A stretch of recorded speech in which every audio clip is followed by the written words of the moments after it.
चंद्रयान 3 की कामयाबी के बाद दुनिया की बड़ी ताकतें और अमेज़न जैसी कंपनियां अब भारतीय स्पेस रिसर्च ऑर्गेनाइजेशन इसरो से डील कर सकती हैं, जिससे देश का खजाना भी भरेगा।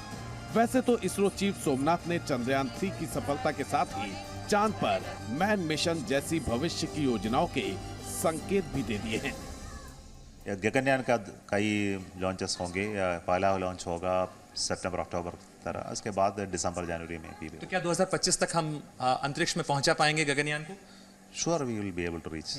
हम जाएंगे भारतीय वहाँ एक दिन चंद्रमा पर, और एस्ट्रोनॉट्स है जो गगनयान में जाएगा, और हमने जो ह्यूमन स्पेस फ्लाइट कैपेबिलिटीज हम बनाते हैं इसके तरफ से, और हमारे जो गाइडेंस प्रोग्राम है मून जाने तक का, इसके वजह से हमको एक दिन Indians will go to moon.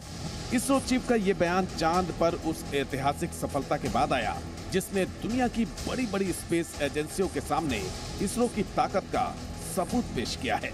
ISRO ने साबित कर दिया कि सधे और संयमित कदमों से हर सफलता हासिल की जा सकती है, और अब अंतरिक्ष में इसरो के यही बढ़ते कदम भारत की अर्थव्यवस्था को भी चांद तक ले जाने का जरिया बन सकते हैं।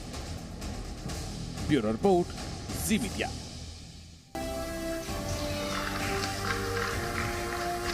+5 seconds. Lift off normal. चंद्रमा के साउथ पोल पर सॉफ्ट लैंडिंग करने वाला भारत दुनिया का पहला देश बन गया है। इस बड़ी कामयाबी के बाद इसरो अब कई अहम मिशन को अंजाम देने वाला है। चांद पर पहुंचने के बाद अब सूरज की बारी है। सूर्य के लिए आदित्य L1 मिशन सितंबर में लॉन्च के लिए तैयार हो रहा है।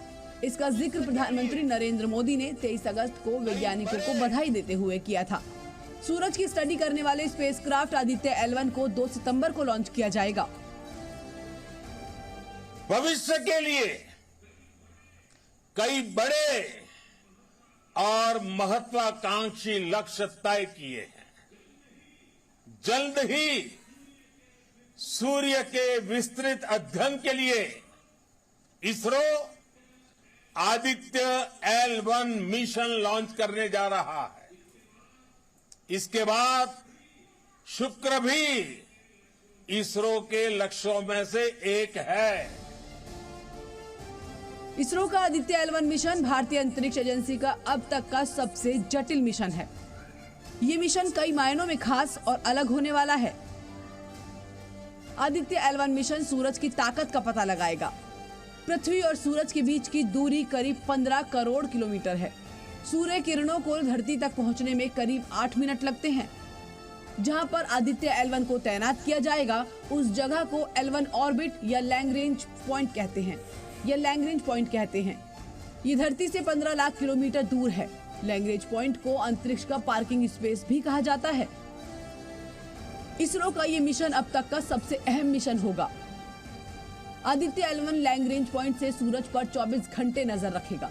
ये एक ऐसी जगह है जहां ग्रहण का प्रभाव नहीं पड़ता, इसलिए यहां से सूरज हर वक्त दिखेगा। आदित्य L1 LMVM-3 रॉकेट से लॉन्च किया जाएगा और अंडाकार कक्षा में चक्कर लगाते हुए आगे बढ़ेगा। आदित्य L1 तो ऑलरेडी बन चुका है, सैटेलाइट रेडी होकर लॉन्च पैड पे खड़ा है, और 2 सितंबर यानी कि लगभग 1 वीक बाद हम उसको लॉन्च करने जा रहे हैं शनिवार को। तो उसका तो सब प्लानिंग हो चुका है, टेस्टिंग भी हो चुका है, और कोई इसका डायरेक्टली उसमें कोई यूटिलिटी है नहीं कोई, बट अलग जो मैंने बोला लॉन्च व्हीकल के पार्ट्स उसमें यूज़ होते हैं।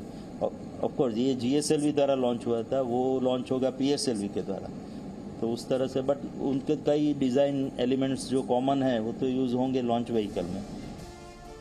सूर्य की निगरानी के लिए भेजे जा रहे सभी पायलट्स का परीक्षण पूरा कर लिया गया है। इसके अलावा गगनयान समेत कई अहम मिशन पर भी इसरो काम कर रहा है। इसरो प्रमुख S सोमनाथ ने भी इस बात की तस्दीक की है।